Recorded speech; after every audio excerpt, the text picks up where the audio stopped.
इस कार्यक्रम के प्रसारण पुण्यार्जक हैं श्री राजेंद्र प्रसाद जैन, श्रीमती ममता जैन, श्री प्रशांत जैन, श्रीमती दिव्या जैन, पारस जैन, श्री भरत जैन, श्रीमती सौम्या जैन एवं समस्त परिवार मुंबई। यद्यपि केवल ज्ञान की दृष्टि से हम सोचते हैं तो सामान्य केवली और तीर्थंकर केवली में कोई अंतर देखने को नहीं मिलता, किंतु मोक्ष मार्ग के नेता के रूप में तीर्थंकर को ही स्वीकार किया जाता है। और जिन्होंने पूर्व भाव में तीर्थंकरों के पाद मूल में षोडश कारण भावना के माध्यम से तीर्थंकर प्रकृति का बंद किया है, विश्व कल्याण की भावना जिनके अंदर निहित होती है और उसके माध्यम से ही विश्व का कल्याण भी होता है। तीर्थंकर 24 हुए हैं, वर्तमान संबंधी, भूतकालिक भी 24 तीर्थंकर और भविष्य संबंधी भी 24 तीर्थंकर हुआ करते हैं। इस प्रकार भूत, वर्तमान और भविष्य के अपेक्षा से त्रिकाल 24 मानी जाती है और अतीत अनंत काल में इस प्रकार की 24 अनंत गुजर चुकी हैं। उसके उपरांत भी संसार ज्यों का त्यों विद्यमान है, क्योंकि संसार में जीवों की संख्या अनंत के रूप में बनी रहती है और इसी संसार से पार होते हुए भविष्य में भी अनंत तीर्थंकरों के माध्यम से जीवों का कल्याण होगा। तो आज के तिथि के दिन वासुपूजनाथ भगवान, जिनका जन्म और तप कल्याणक की तिथि के रूप में आज आप लोग मना रहे हैं। जन्म तो प्रत्येक संसारी प्राणी का होता है, होता आया है और अतीत में अनंत बार जन्म हुआ, मरण को भी प्राप्त किया है, किंतु जन्म की सार्थकता सिद्ध नहीं हो पाई। मनुष्य पर्याय का मिलना दुर्लभ है। दुर्लभ होते हुए भी उस मनुष्य जीवन को धर्ममय बनाने के लिए धर्म के शरण में जाने की आवश्यकता पड़ती है। संसारी प्राणी संसार में अनंत काल व्यतीत होने के उपरांत भी उसे मोह के कारण ही पर वस्तुओं से वह आकर्षित होता चला जा रहा है, वैराग्य प्राप्त नहीं होता, क्योंकि जब तक वस्तु का स्वरूप दृष्टिगत नहीं होता तब तक वैराग्य संभव नहीं है। और वासुपूजनाथ भगवान ऐसे 5 तीर्थंकर हुए जिन्होंने संसार में प्रवेश नहीं किया।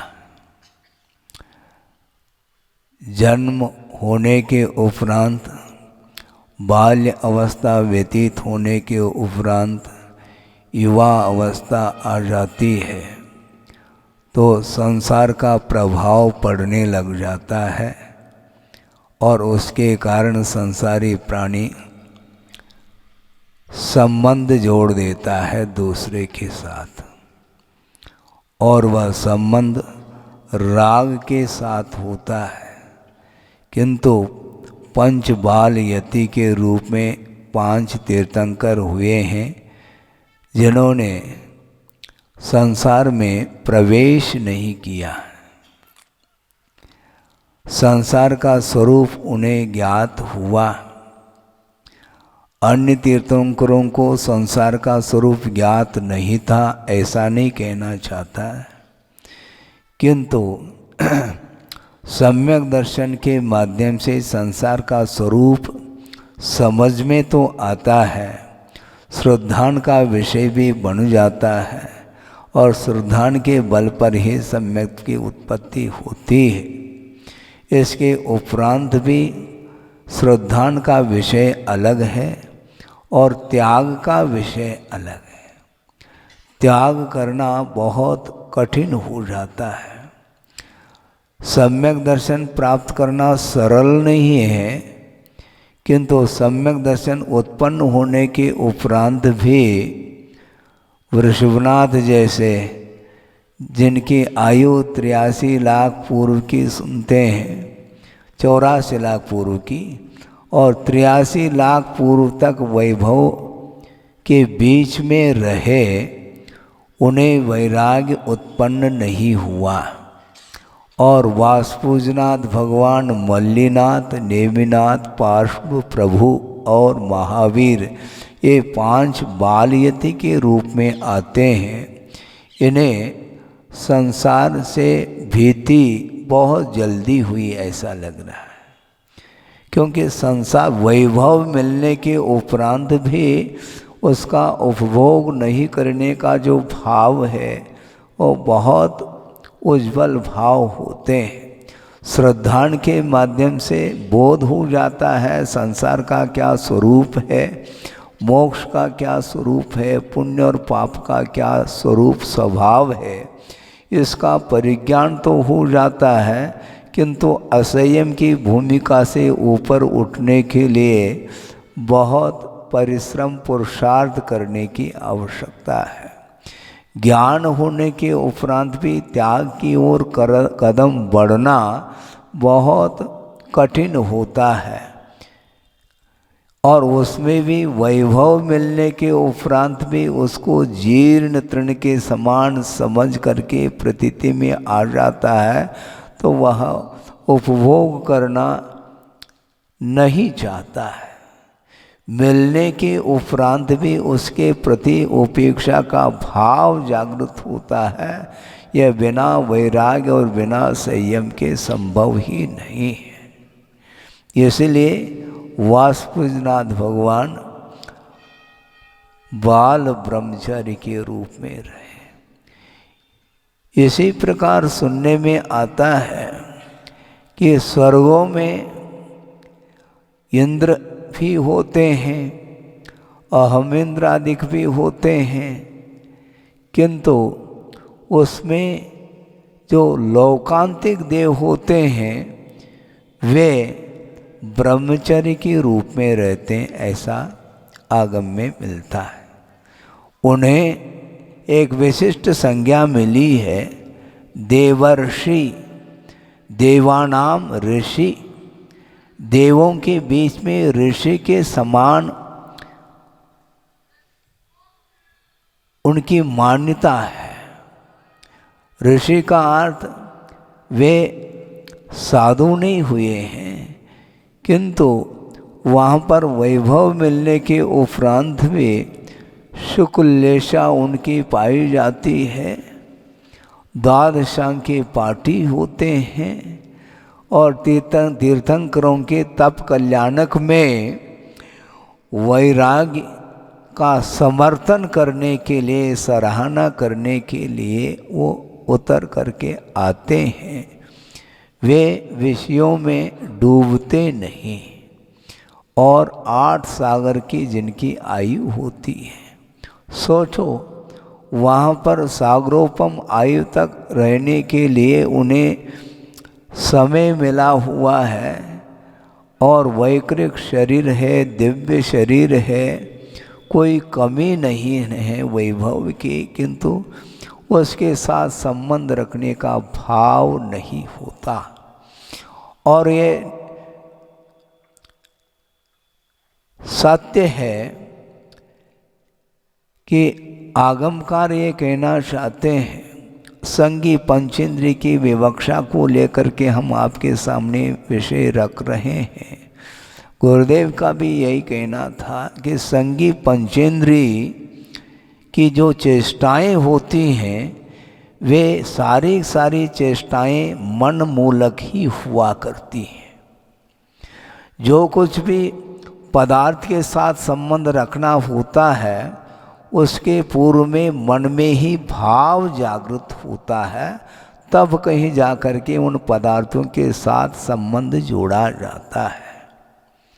ऐसा नहीं है आपकी इच्छा नहीं हो और आपका संबंध हो गया हो, ऐसा संभव नहीं है। कई लोग कहते हैं, बच्चे भी आते हैं, युवा भी आते हैं, महाराज हमारा भाव तो संसार में प्रवेश करने का नहीं था, किंतु जबरदस्ती मेरे साथ हुई है। अरे कैसे जबरदस्ती हो सकती है आपके साथ? जबरदस्ती आपके साथ होती है मान लो, तो वासुपूजनाथ भगवान के साथ भी तो जबरदस्ती होनी चाहिए थी। मल्लिनाथ भगवान, नीमनाथ, पार्श्व प्रभु और महावीर, ये 5 जो बालयती हैं, इनके साथ भी माता पिताओं का आग्रह होना चाहिए था। नहीं, संभव नहीं। आग्रह के कारण ये कार्य नहीं होता, स्वयं की इच्छा रहती है। बिना इच्छा के किसी भी पदार्थ के साथ संबंध हो ही नहीं सकता, और यह संयोग है, और संयोग संबंध करना चाहता है संसारी प्राणी, और राग पूर्वक ही संबंध जोड़ देता है। और जोड़ने के उपरांत जब प्रगाढ़ता राग में और जो है बढ़ोतरी होती है, फिर बाद में उन संबंधों को छोड़ना भी मुश्किल हो जाता है। किंतु कुछ ऐसे भी तीर्थंकर हैं, संसार में प्रवेश करने के उपरांत भी कालांतर में उन्हें वैराग्य हो जाता है, तो उस वैभव को छोड़ करके वन की ओर विहार कर जाते हैं। वैराग के लिए कोई घड़ी आती नहीं कहीं से, किंतु वैराग के क्षण का अर्थ है जिस क्षण में वैराग्य हुआ वही क्षण वैराग के लिए कारण है, ऐसा माना जाता है। कोई प्रतीक्षा नहीं की जाती वैराग्य हो जाएगा, ऐसा नहीं। छोटे छोटे निमित्तों के माध्यम से भी वैराग्य उत्पन्न हो सकता है, होवे अनिवार्य नहीं। 83 लाख पूर्व तक वृषभनाथ रहे, क्या उनके लिए वैराग्य के कोई भी निमित्त नहीं मिले हैं क्या? एक बाल सफेद ने देखने में आ जाता है तो वैराग्य के लिए वह कारण बन सकता है। और इधर कह रहे हैं महाराज प्रेरणा, प्रेरणा क्या वस्तु है? किसी को हम प्रेरित कर सकते हैं क्या? हम निषेध नहीं करना चाहते हैं, कथनचित प्रेरणा काम में आती, काम कर जाती है, किंतु जिसका उपादान तगड़ा है उसके लिए छोटे छोटे वे निमित्त प्रेरणाप्रद हो सकते हैं। बादल आसमान में छा गए और क्षण भर में विलीन हो रहे हैं, वो भी आपके वैराग्य के लिए कारण बन सकते हैं, किंतु बन सकते हैं, बने अनिवार्य नहीं। इसलिए गुरुदेव ने एक प्रसंग पर कहा था, किसी महाराज ने उनके सामने जिज्ञासा रखी होगी कि महाराज मोक्ष मार्ग की ओर बढ़ने के लिए प्रेरणा देनी चाहिए कि नहीं। प्रेरणा का निषेध नहीं करना चाहते हैं, किंतु प्रेरणा क्या वस्तु है इसको समझने की भी बड़ी आवश्यकता है। और इसका समाधान गुरुदेव ने बहुत ही सटीक समाधान उत्तर ये दिया कि देखो मोक्ष मार्ग में प्रेरणा की क्या आवश्यकता है, क्योंकि जिसने जिनलिंग को अंगीकार किया है, दिगंबरत्व को स्वीकार कर लिया है, वीतराग मुद्रा को धारण कर लिया है, अब कौन सी प्रेरणा दें मोक्ष मार्ग पर बढ़ने के लिए? सबसे बड़ी प्रेरणा तो यही है। इसलिए जब तीर्थंकरों को वैराग्य हो जाता है तो वो वन की ओर विहार कर जाते हैं, किंतु उनके साथ साथ कई राजा महाराजों को भी वैराग्य हो जाता है। वो प्रेरणा नहीं देते, आना हो तो आ जाओ, हम तो निकल रहे हैं, हम किसी की प्रतीक्षा नहीं करना चाहते हैं, क्यों क्या पता वैराग्य हुआ है वापस लौट ना जाए। वैराग्य बहुत कठिन होता है। हाँ, एक प्रसंग सुनाया था गुरुदेव ने, आपके सामने रख रहा हूँ कि देखो परिवार है, और परिवार तो आप जानते हैं एक व्यक्ति का थोड़ी होता है। पहले तो अकेले रहते हैं, फिर बाद में संबंध जुड़ जाता है तो एक के दो हो जाते हैं, फिर दो के फिर पूछो नहीं, दो के चार आठ जितना भी हो, परिवार बहुत लंबा चौड़ा हो जाता है, जिसको आप लोग बड़कुल बोलते हैं। बड़ा कुल का अर्थ ही बड़कुल होता है। तो इसी प्रकार परिवार में पति पत्नी दोनों हैं, और दोनों को किसी कारण से वैराग्य हो जाता है, और वैराग्य होने से दोनों निकल जाते हैं। संभव है पत्नी को बाद में हो गया हो पति के निकलने से, खैर बाद और पहले से कोई प्रयोजन नहीं, और वो दोनों निकल गए हैं। पति आगे आगे जा रहा है और पत्नी भी पीछे पीछे जा रही है। सड़क से वो गुजर रहे हैं और बीच में ही कोई ऐसा पदार्थ उनको देखने में आया, चमकीला, आप समझ रहे होंगे, गोल्ड हो सकता है और डायमंड भी हो सकता है। और उसने देखा और झुक करके पाया कि ये डायमंड है, तो उन्होंने सोचा मुझे तो वैराग्य हुआ है, पत्नी पीछे से आ रही, शायद संभव है वैराग्य समाप्त न हो जाए, उसके ऊपर धूल फेंक देता है ताकि वह देखने में ना आए। किंतु पत्नी देख रही थी दूर से, पतिदेव कमर झुका करके कुछ कर रहे हैं, पूछेंगे संभव है वैराग्य में कोई कमी आ सकती है। उन्होंने पूछा क्यों, क्या बात है, कुछ कर रहे थे आप? कुछ नहीं कर रहा था, कुछ तो कर रहे थे। एक चमकीला पदार्थ था, हाँ, वो मोती मानिक जो भी है, ऐसा न हो कि प्राय करके इसलिए कह रहे हैं क्योंकि वो आप लोग दूसरे के ऊपर ही डाल देते हैं। प्राय करके महिलाओं को आकर्षण का वह केंद्र बनता है। सबसे ज़्यादा तो महिलाएं आभरण आभूषण पहनती हैं, इसलिए ऐसा न हो कि तुम्हारा कहीं वैराग्य समाप्त न हो जाए, इसलिए हमने धूल फेंक दी उसके ऊपर। तो पत्नी ने कहा यही तो बात है, ऐसा करो तुम लौट जाओ घर, मैं अकेले जा रही हूँ।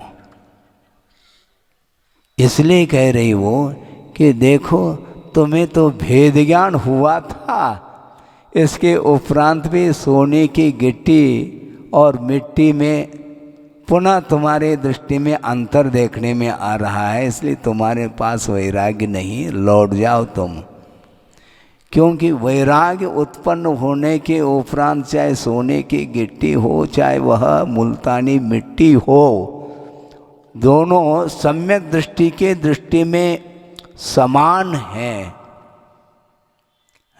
सर्वमिदं पौद्गलिकम, जो कुछ भी देखने में आ रहा है पदार्थ, 5 इंद्रियों का जो विषय बन रहा है वह पौद्गलिक पदार्थ है, और पौद्गलिक पदार्थ के माध्यम से ही संसार का निर्माण हुआ है। आंखें मिली हैं, इन आँखों के माध्यम से प्रभु का दर्शन करो और उसके माध्यम से भेद ज्ञान उत्पन्न होता है।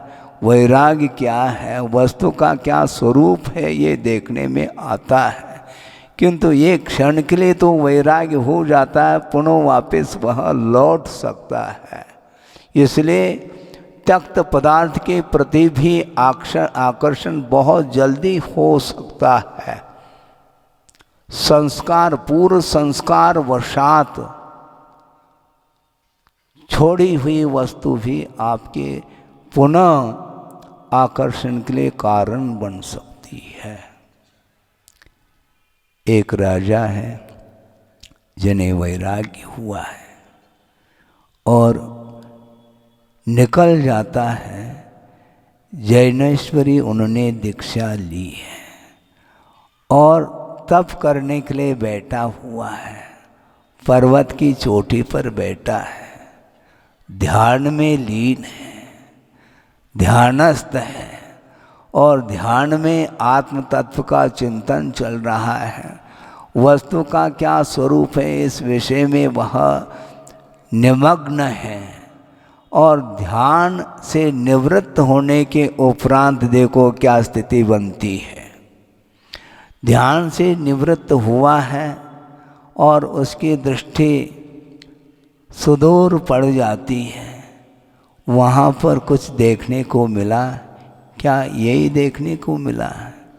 क्योंकि जिस समय वह राज वैभव के साथ जीवन व्यतीत करता था, वहाँ पर कोई वैभव की, कोई संपदा की कमी नहीं थी। इसके उपरांत भी वैराग्य उत्पन्न होने के उपरांत में ऐसा प्रसंग जुड़ जाता है कि वैराग्य समाप्ति को है। क्या देख लिया उसने? कुछ नहीं देखा।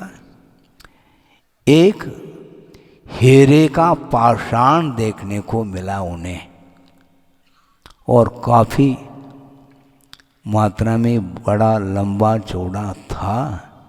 और जब वो घर में रहते थे हवेली में, उस प्रकार का वह पाषाण उनको देखने को नहीं मिला था। हीरे का पाषाण, हीरापुर है पास में, अभी भी पन्ना है, हीरापुर है, जहाँ पर हीरे माणिक मोती पन्ना अधिक मिलते हैं। तो उसी प्रकार उन्होंने एक हीरे का पाषाण देखा और देखते ही उनके मन में भाव आया, अरे इस प्रकार का पाषाण हीरे का हमने कहीं नहीं देखा। गाड़ी रिवर्स होने को है, समझ रहे हैं? लेकिन ध्यान रखो, और रिवर्स होने को है, अभी भी उनके अंदर पुण्य पल्ले में है ऐसा लग रहा है। अब देखो पुनः कैसा। और उधर नीचे से 2 व्यक्ति आ रहे हैं, घुड़सवार हैं घोड़े पर, और बड़ी तेजी के साथ घोड़ों को भगा रहे हैं वो, और बीच में हीरे के पाषाण की ओर उनकी भी दृष्टि जाती है। और जाती है, अब 2 हैं, अब दोनों यदि मालिक होंगे तो बंटवारा करना पड़ेगा। समस्या खड़ी हो गई। एक ही घोड़े पर दोनों बैठे हुए आ रहे हैं और दोनों ने देख लिया ये हीरे का पाषाण है, माला माल हम हो जाएंगे। लेकिन एक व्यक्ति के मन में आ रहा है बंटवारा करना पड़ेगा, इससे अच्छा है कि एक को समाप्त कर दिया जाए और तलवार दोनों के हाथ में है और दोनों उतर जाते हैं। एक ने कहा मैंने इसको पहला देखा है और वह कहता नहीं मैंने पहले देखा है। तो आपस में संघर्ष हो जाता है। किसके पीछे? चेतन के पीछे नहीं, जड़ वस्तु के पीछे। सोचो विचार करो, इतना संघर्ष हो जाता है कि बस आपस में वह युद्ध चालू हो जाता है और दोनों समाप्त हो जाते हैं उस हीरे के पाषाण के निमित्त को लेकर के। और उस दृश्य को वो मुनि महाराज पर्वत पर बैठे बैठे देख रहे हैं। अच्छा हुआ जल्दी पुनः गाड़ी रिवर्स हो रही थी, इसके उपरांत पे पुनः सामने वह दृश्य देखने को मिला और पुनः वैराग ज्यों का त्यों बना रहा। कहने का तात्पर्य यह है कि वैराग्य होते होते भी वैराग्य समाप्त हो सकता है। इसलिए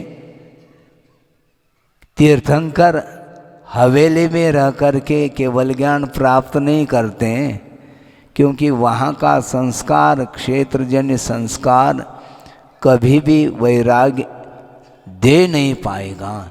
इसलिए जल्दी से जल्दी वन की ओर विहार करते हैं और सुदूर एकांत में जा कर के आत्म तत्व का वह विचार करते हैं। तब जा कर के वैराग और दृढ़ हो जाता है। तो दृढ़ होने के उपरांत केवल ज्ञान के लिए वह कारण बन जाता है। सोचो विचार करो, निरंतर प्रभु की आराधना करते हुए भी, स्तुति पूजन अर्चन आदि करने के उपरांत भी वैराग्य प्राप्त हो ये अनिवार्य नहीं है। इसलिए अनिवार्य नहीं है कि पूजन करते समय जो भावों में पवित्रता रहती है, उज्ज्वलता आ जाती है, वो सारे सारे भाव निरंतर बने रहें, बहुत कठिन है बंधुओं। इसलिए हमेशा मन को संयत बनाने के लिए बहुत अच्छे द्रव्य क्षेत्र काल आदि का समागम करना आवश्यक हो जाता है। तीर्थंकर होने के उपरांत, दीक्षित होने के उपरांत भी वैराग्य उन्हें हुआ है, तभी तो उन्होंने संयम को अंगीकार किया है, जिनलिंग को अंगीकार किया है। इसके बाद भी तत्काल केवल ज्ञान हो अनिवार्य नहीं है। मन को और संयत बनाने की आवश्यकता है।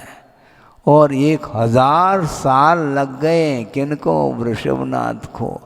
और भी जो तीर्थंकर हुए हैं उनके लिए भी काफ़ी समय लगा है। होगा केवल ज्ञान अंतर्मूर्त में ही है, किंतु केवल ज्ञान अंतर्मूर्त में होते हुए भी ध्यान की भूमिका तक पहुंचने के लिए 1000 साल वृषभनाथ को लग गए। और 1000 साल छठा सातवां गुणस्थान में अप डाउन करते रहें। फिर बाद में जब ध्यान हो जाता है, शुक्ल ध्यान, उसके माध्यम से केवल ज्ञान उत्पन्न होता है। और केवल ज्ञान जो होता है वह मोहनी कर्म के क्षय के बिना संभव नहीं। और मोहनी कर्म का जो क्षय होता है वह बिना साम्य भाव के संभव नहीं है। समता के बिना केवल ज्ञान उत्पन्न नहीं हो सकता।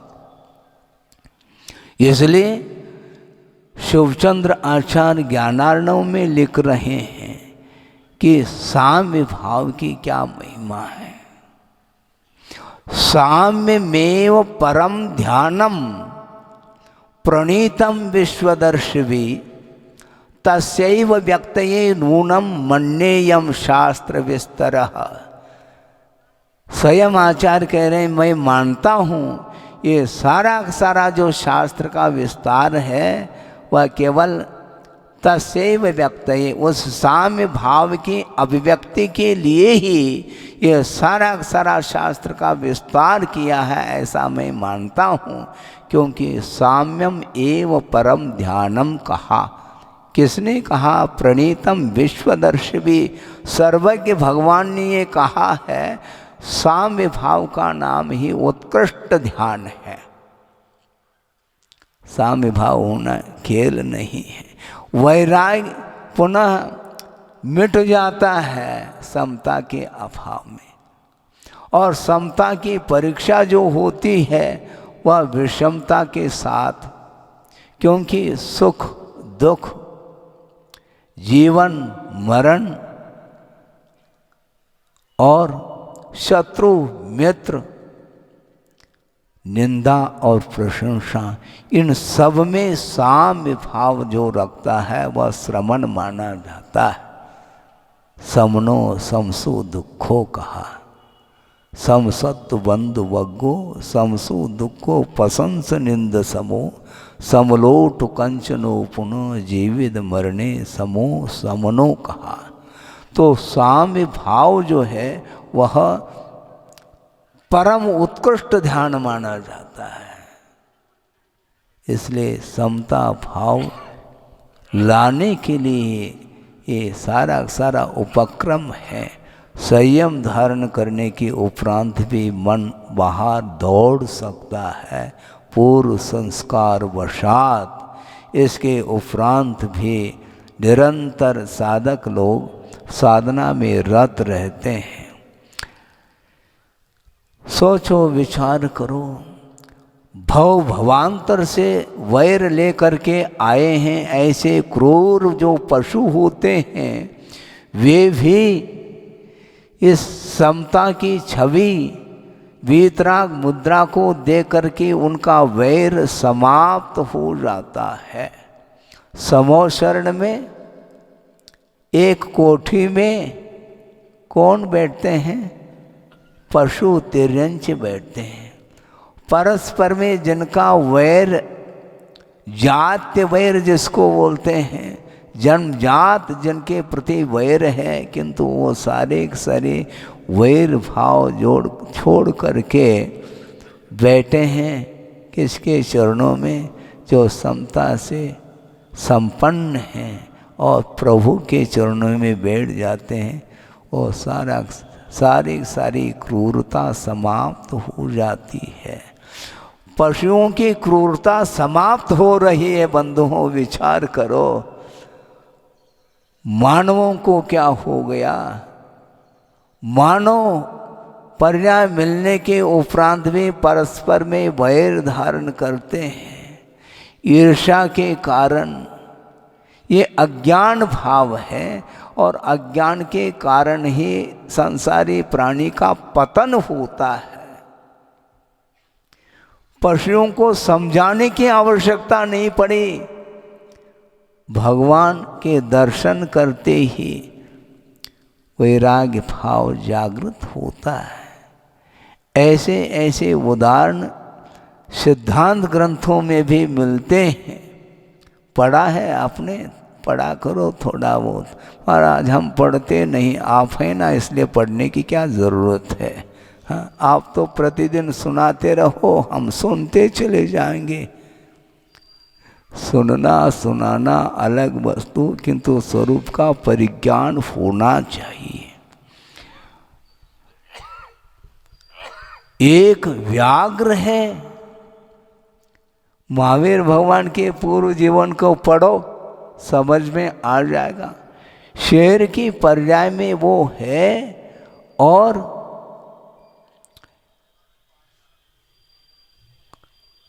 क्रूर वृत्ति वाला वह व्याघ्र, और एक हिरण का भक्षण करने के लिए उसने वार कर लिया, शिकार कर लिया, पछाड़ दिया उसको, और वह सामने मृत पड़ा हुआ है हिरण। और संयोग की बात है, आकाश मार्ग से दो चारण ऋषि मुनि महाराज संयोग मिल जाता है, तुरंत उसकी ओर दृष्टि जाती है। संबोधित करते हैं, तुमने ये क्या किया, ये अनर्थ तुमने क्यों किया। इतना कहना पर्याप्त है। जाति स्मरण हो जाता है और आंखों में धार है। सामने वह मृत पड़ा है हिरण, क्रूरता के साथ भक्षण के दृष्टि से उसके ऊपर हमला किया था, और जिन पंजों के माध्यम से शिकार किया था उन्हीं पंजों को जोड़ करके और आंखों में अश्रुधार है। भगवान, ये बहुत बड़ा अनर्थ मैंने किया है, ये अज्ञान का भाव है। तो उन्होंने कहा ये अज्ञान छोड़ो, अनंत काल से यही करते आए हो, और इतना पर्याप्त था उनके लिए। ऐसा थोड़ी कि घंटों घंटों तक वो उपदेश दे रहे हैं, ऐसा कुछ नहीं है। और उपदेश क्या वस्तु, वैराग्य के लिए 2 शब्द चाहिए, 200 की कोई आवश्यकता नहीं पड़ती, और पर्याप्त हो गया, जाति स्मरण हो जाता है। और उसने ये संकल्प ले लिया, अब शेष जीवन में मैं किसी भी प्रकार से किसी भी परिस्थिति में हिंसा नहीं करूँगा। मांस का जो भक्षण करता था जीवन भर, जिसने मांस के माध्यम से जीवन गुजारा था, अब शेष जीवन में मांस का त्याग कर देता है और शाकाहारी बन जाता है। बंधुओं, ये ध्यान रखो, शाकाहारी बना, इसके उपरांत भी एक और कदम आगे बढ़ जाता है। क्या? अब शाकाहारी बनने के उपरांत भी अब हरा हरा घास मैं नहीं खाऊंगा, और सूखे पत्ते, हाँ, उसके परिवार वाले आ जाते हैं, वो भोजन कर नहीं रहा, क्योंकि हरा भरा घास भी उसको रुच नहीं रहा है। कहाँ तो मांस भक्षण करता था, हरा भरा घास से भी उसका मन ऊब गया है। नहीं, अब सूखे सूखे पत्ते के माध्यम से, सूखे घास के माध्यम से ही जीवन व्यतीत कर रहा है, और लास्ट में जा कर के संलेखना समाधि पूर्वक मरण को प्राप्त करता है और स्वर्ग चला जाता है। और आप लोग प्रवचन सुन रहे हो, थोड़े बहुत वस्तु तत्व को समझने का पुरुषार्थ करो। इस कार्यक्रम के प्रसारण पुण्यार्चक थे श्री राजेंद्र प्रसाद जैन, श्रीमती ममता जैन, श्री प्रशांत जैन, श्रीमती दिव्या जैन, पारस जैन, श्री भरत जैन, श्रीमती सौम्या जैन एवं समस्त परिवार, मुंबई।